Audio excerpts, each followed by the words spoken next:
Uap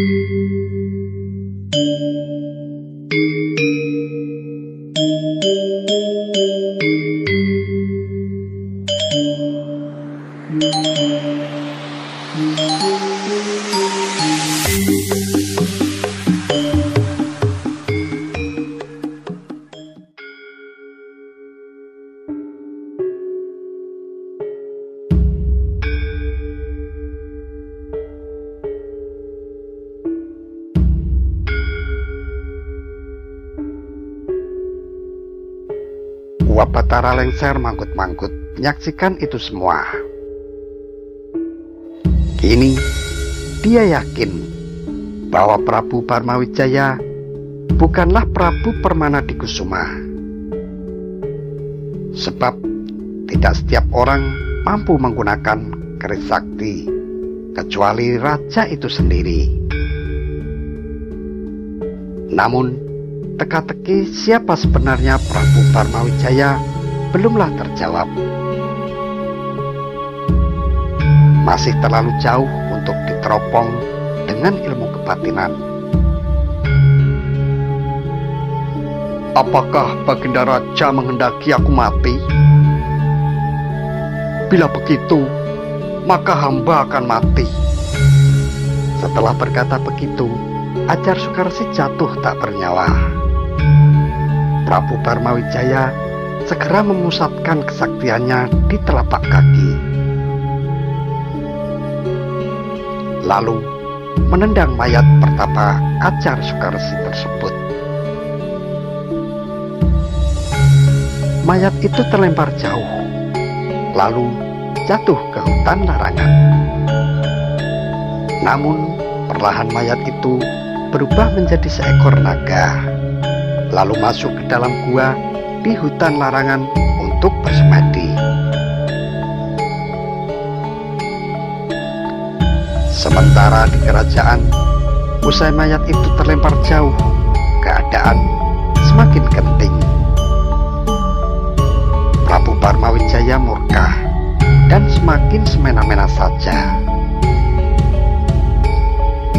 Peristiwa keanehan di kerajaan setelah berganti wujudnya Prabu Permanadikusuma semakin menjadi perbincangan rakyat dan petinggi kerajaan. Apalagi Dewi Pangrenyep dan Dewi Naganingrum tiba-tiba hamil dan tidak disukai oleh suaminya sendiri, yaitu Raja Galuh.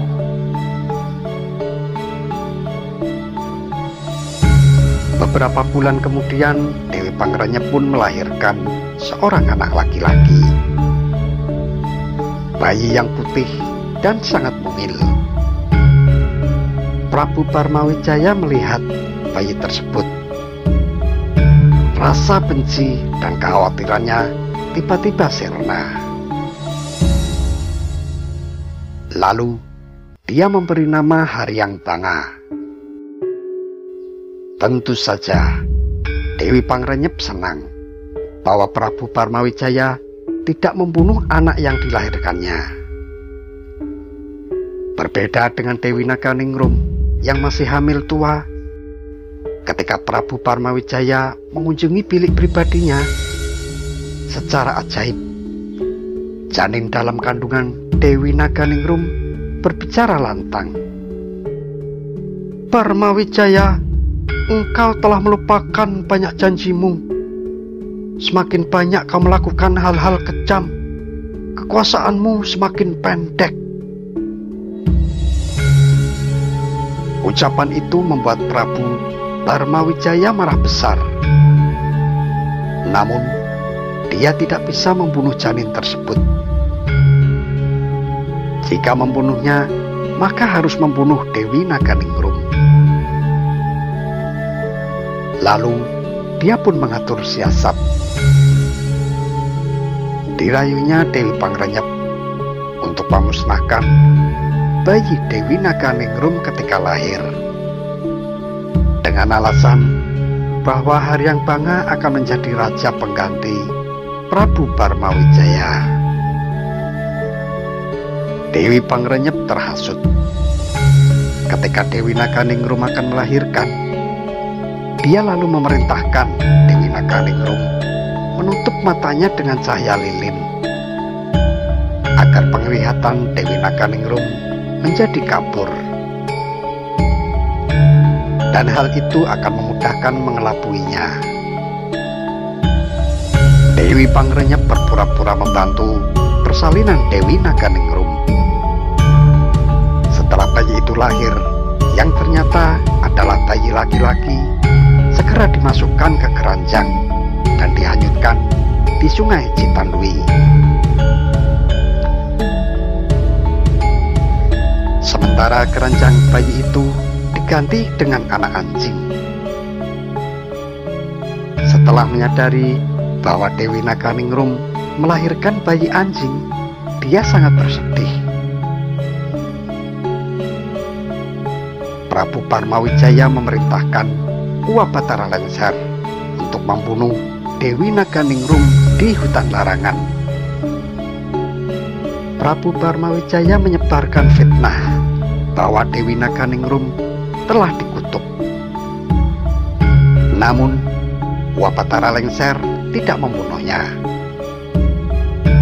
Dia malah membangunkan gubuk di hutan larangan tersebut dan merobek baju Dewi Naganingrum, lalu melumuri pakaiannya dengan darah bayi anjing. Beberapa tahun kemudian, di desa Keker Sunten, tepian Sungai Citandui, hiduplah sepasang suami istri yang sudah tua. Hidupnya sehari-hari hanya memasang keramba perangkap ikan yang terbuat dari bambu. Di sungai itulah sepasang suami istri menemukan bayi putih, mungil, dan juga sangat segar terperangkap di kerambanya.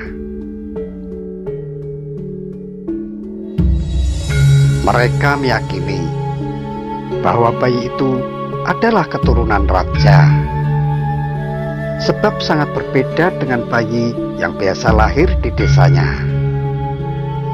Keyakinannya semakin kuat. Semakin lama bayi itu besar dan tumbuh menjadi pemuda yang rupawan, gagah perkasa, dan memiliki kecerdasan yang tinggi. Pemuda itu sangat berbeda dengan pemuda di desanya. Itulah mengapa dia sangat istimewa berada di desa itu. Saking merasa suami istri itu bukanlah orang yang pantas untuk merawat bayi itu, hingga sekarang belum diberikan nama. Bahkan pernah ketua desa juga ingin memberikan nama. Hanya saja tetap dia merasa tidak ada yang pantas untuk bayi tersebut, hingga dia menjadi pemuda tanpa nama. Suatu hari, pemuda rupawan mengajak kepada orang tua yang telah mengasuhnya untuk berburu. Pemuda rupawan itu sangat takjub ketika memasuki di tengah-tengah hutan. Banyak sekali hewan-hewan yang dijumpainya. "Aki, lihatlah, ada seekor burung yang indah di atas pohon itu, Aki," seru pemuda rupawan ketika melihat burung berbulu warna-warni. "Yang Aki tahu, burung seperti itu disebut ciung," begitu jawabnya. "Ciung?" Lalu tiba-tiba ada seekor monyet meloncat dari pohon besar ke pohon besar lainnya, membuat burung itu semakin terbang tinggi. Monyet itu bertengger di atas pohon yang paling tinggi, seolah-olah tak terganggu akan kedatangan mereka. Monyet itu sangat lincah, Aki. "Monyet?" Orang tua itu memicingkan matanya. Monyet yang seperti itu sering disebut Wanara. Demikian kata sang Aki. Wanara. Pemuda itu lama berpikir. Matanya terus mengawasi monyet itu. Hatinya sangat tergelitik menyaksikan tingkah laku monyet yang sangat tidak peduli akan kedatangan mereka. Seolah-olah hidupnya telah diliputi dengan kebahagiaan. Aki, selama ini aku belum memiliki nama. Bagaimana jika namaku Ciung Wanara, Aki? Sejenak mereka saling pandang. Rupanya pemuda ini memang sangat cerdas. Dia dapat berpikir dan menganalisa apa yang ada di sekitarnya.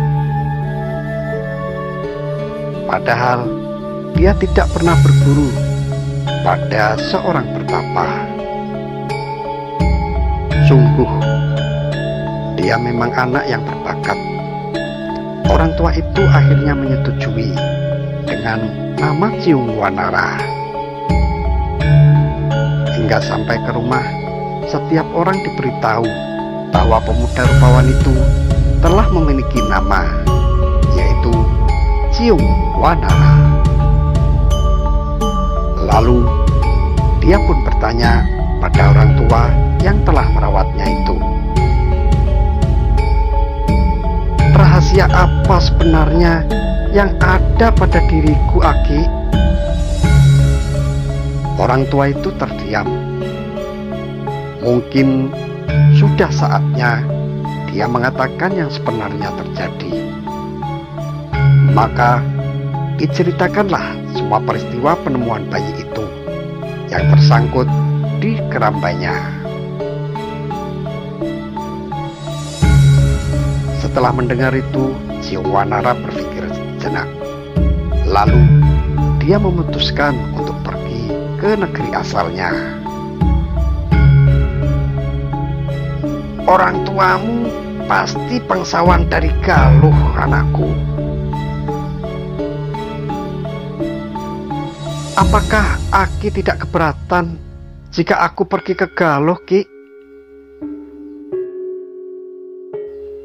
Pergilah, temukan asal-usulmu, dan jangan lupakan di sini. Jadilah seorang yang berbudi luhur. Ciung Wanara berpamitan untuk pergi ke Galuh. Namun sebelum pergi, dia dibekali sebutir telur ayam. Dan janganlah dimakan telur itu, tapi carilah seekor unggas untuk mengeraminya. Sebab kehidupan lebih berharga dari kematian.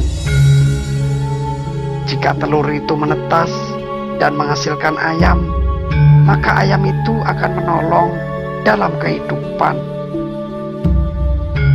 Sebaliknya, jika telur itu dimakan, maka akan merasa kelaparan sepanjang hidup. Sebab makan adalah simbol dari kerakusan. Begitu pesan Aki kepada Ciung Wanara.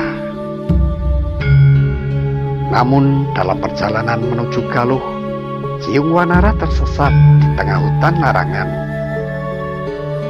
Semakin dia berjalan, semakin dia masuk ke dalam hutan.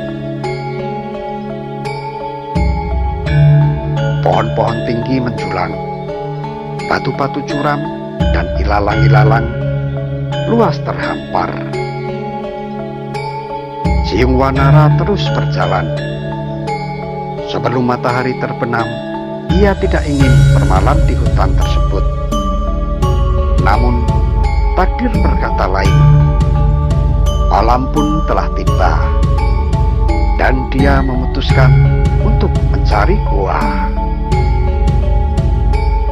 Di dalam gua terdapatlah seekor naga jelmaan pertapa Ajar Sukarsi. Awalnya dia sangat takut melihat naga melingkar di batu besar yang ada di tengah gua. Aku adalah naga Wiru. Untuk apa kau masuk ke dalam pertapaanku, anak muda? Tanyanya dengan suara menggelegar. Aku tidak bermaksud mengganggu pertapaanmu, naga. Aku hanya ingin beristirahat. Hendak kemana kamu pergi, anak muda? Ke Tanah Galuh, mencari orang tuaku, jawab Ciung Wanara tegas. Naga Wiru tertarik dengan Ciung Wanara.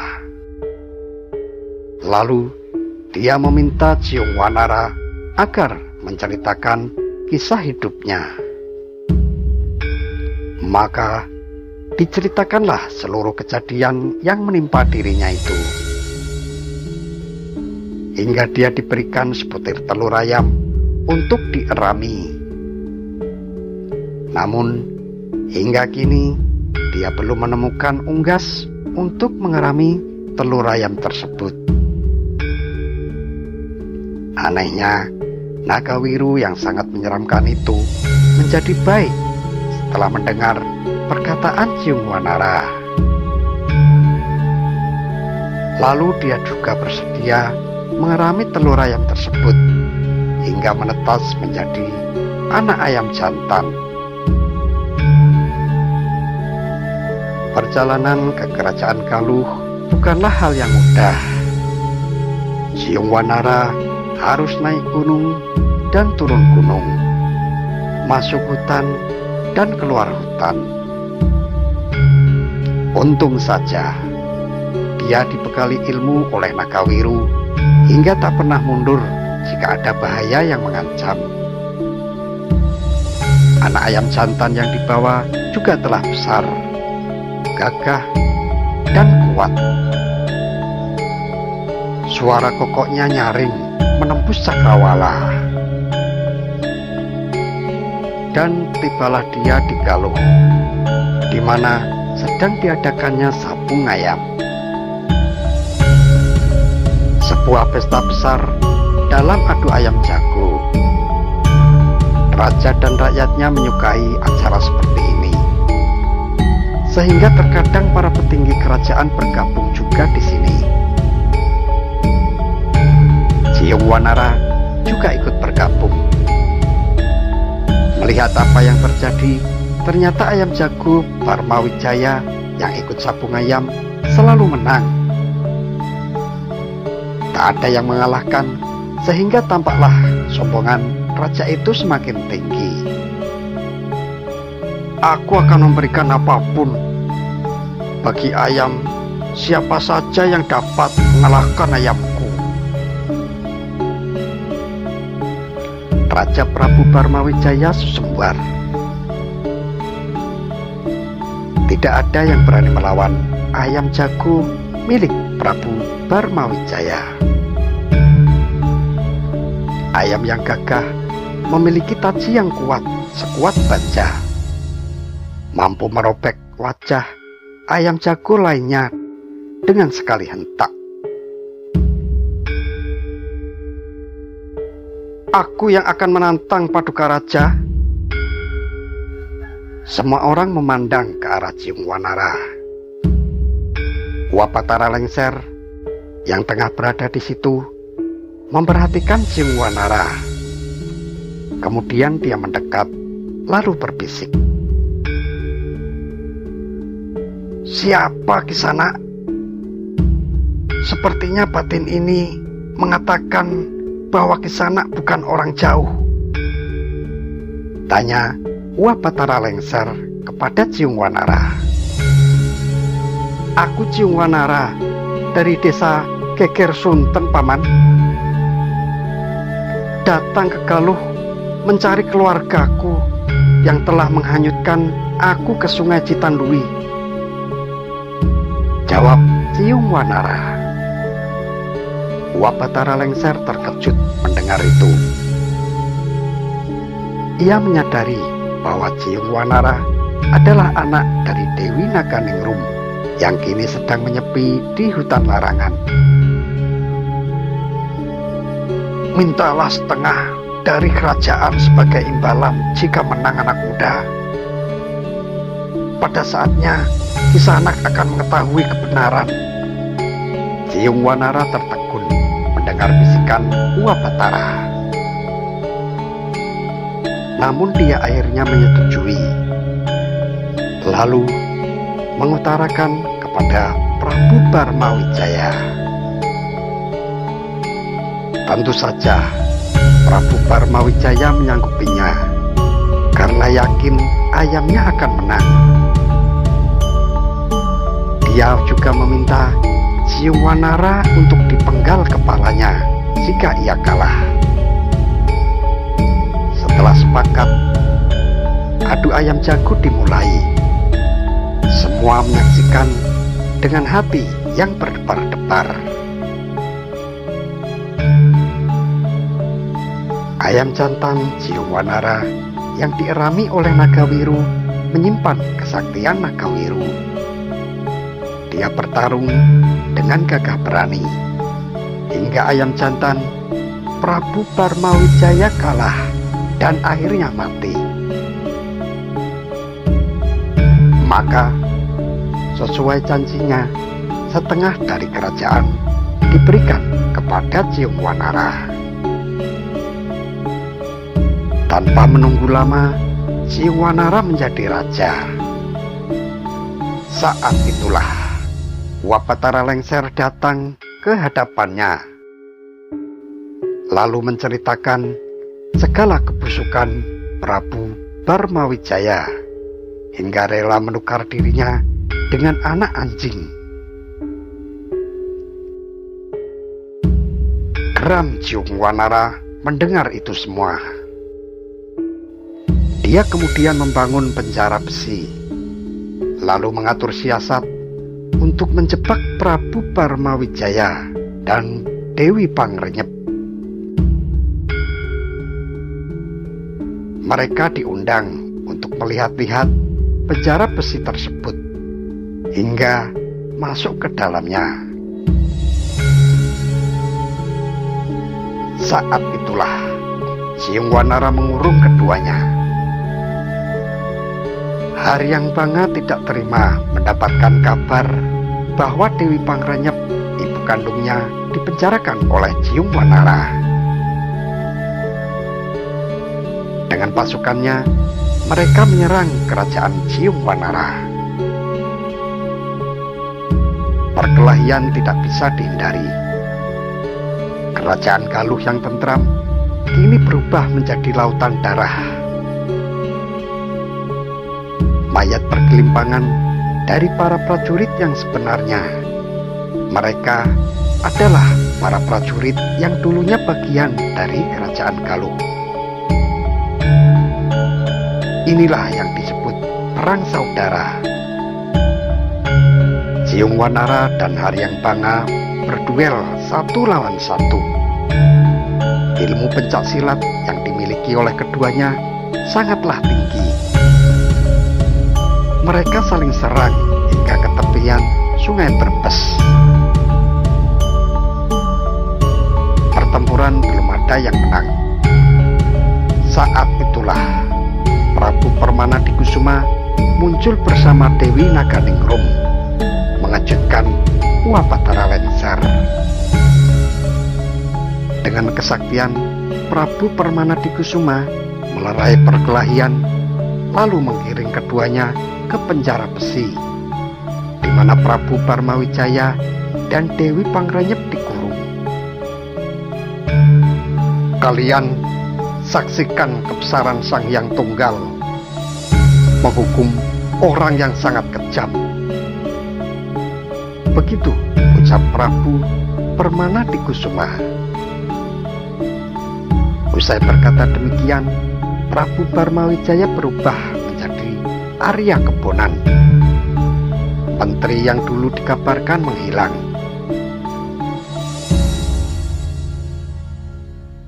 Arya Kebonan? Janji adalah sumpah. Tak bisa dilanggar oleh siapa saja yang mengucapkannya.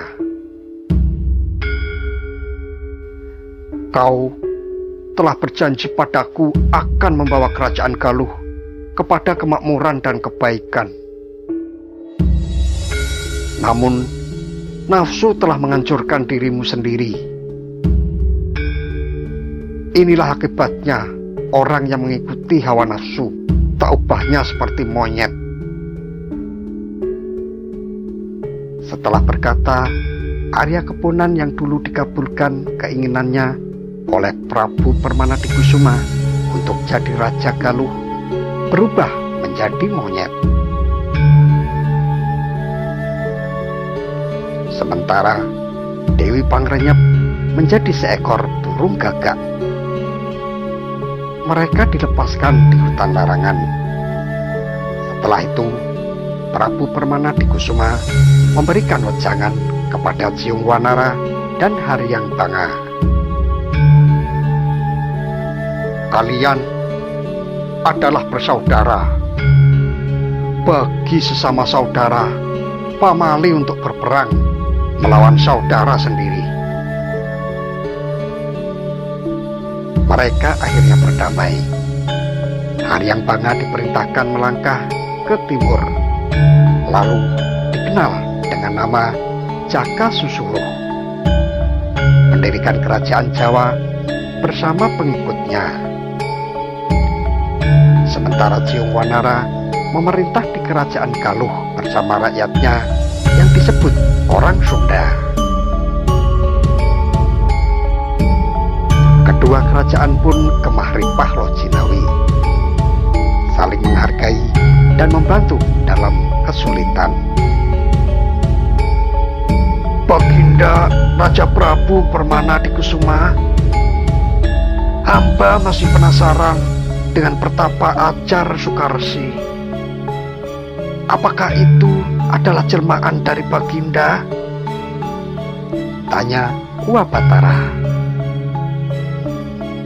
Uwabatara lengser, yakini saja apa yang sudah wayakini, maka disitulah letak kebenaran akan terungkap. Setelah berkata, Prabu Permanadikusuma hilang dari hadapan semuanya, menyatu bersama waktu, tak terlihat, hanya bisa untuk dirasakan.